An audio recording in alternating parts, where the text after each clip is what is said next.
hire competent marketing directors to manage these campaigns in-house. Number one reason, the math. At over $500 per vehicle retail, giving the vendor half of that money to provide this service simply does not pay off. You're better off hiring your own employee to do it. Number two, service. In-house employees serving your dealership versus a $45,000 a year analyst handling 72 or 84 different dealers, including competitors in your market. Which one is going to provide your dealership with better service? Three, speed to market. At a time when incentives for the month are revealed on the third day, the in-house staff can create search engine advertising focused on incentives and have them live within 30 minutes.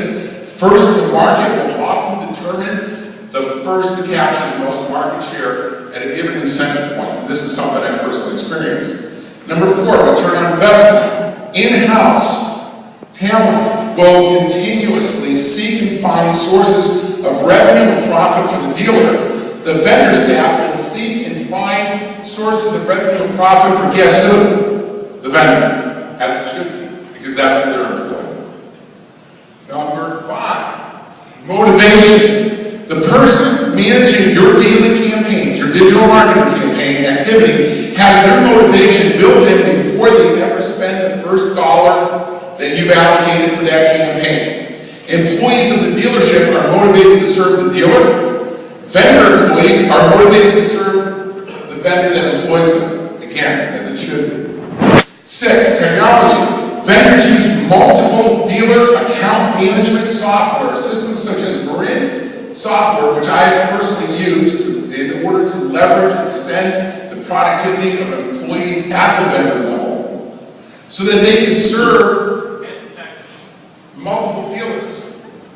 Number seven, accountability. Accountability. The analyst serving your campaign working for a vendor is accountable to know who. The person working for you is accountable to you. Number eight, media bias. The vendor is biased towards the media that they sell. Your employee is biased towards the media that sells more cars. That's time. That's time. All right, Ralph Paglia. Now we're going to go back to Jamie for a 2-minute rebuttal on why your digital marketing should be outsourced. You know, I love Ralph Paglia. I truly am honored to be your friend, and I mean that. I've known Ralph for a long time, and he told me a story one time. He told me about this internet manager who's up and coming, learned everything. I mean, everything there was a real trendsetter. Took the dealership from here, I don't even know what, up through the roof, okay? Was able to learn search, social, was able to learn all these things. Took his dealership out there. The dealership spent money to get this person who's learned all these things. This person was Ralph Paglia. He took courtesy to the moon. Agreed? But he had to leave. And that's kind of what we're stuck with in our industry. You know, the best talent, the brightest talent out there, it's hard to keep them down at the dealership. Sometimes you need to embrace them from a vendor perspective. Now, in an ideal world, you can get a Ralph, you can get a Larry, you can get a John Sherry, Kevin Fry. You can find these people and eliminate everything that you're doing. But there's a caveat.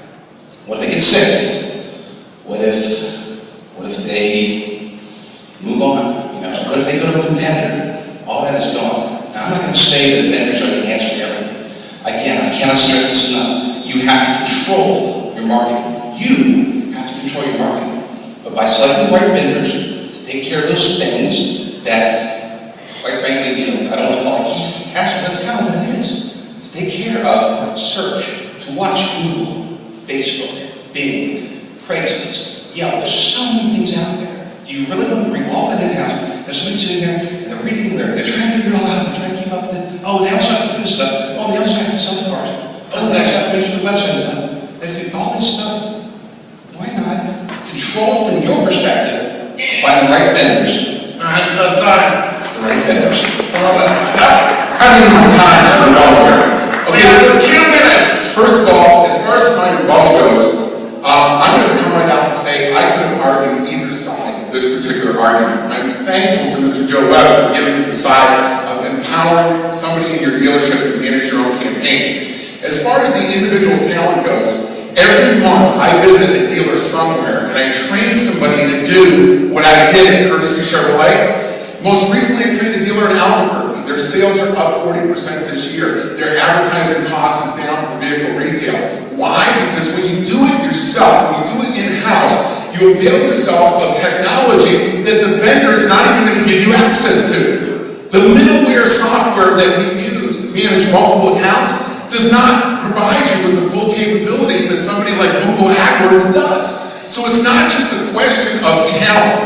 It's not just a question of do you want to own and manage your own brand. It is a question of having access to the very best technology and not limiting your dealership to what that vendor is serving and selling today.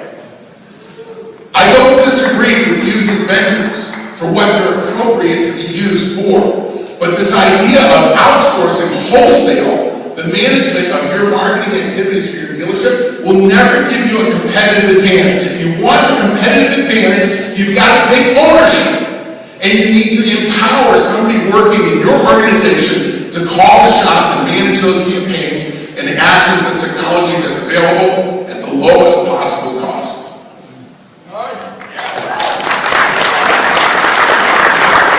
So now, hands-free, blackjack. Who believes with J.D. Rucker about outsourcing digital media? Let me hear it. Last time.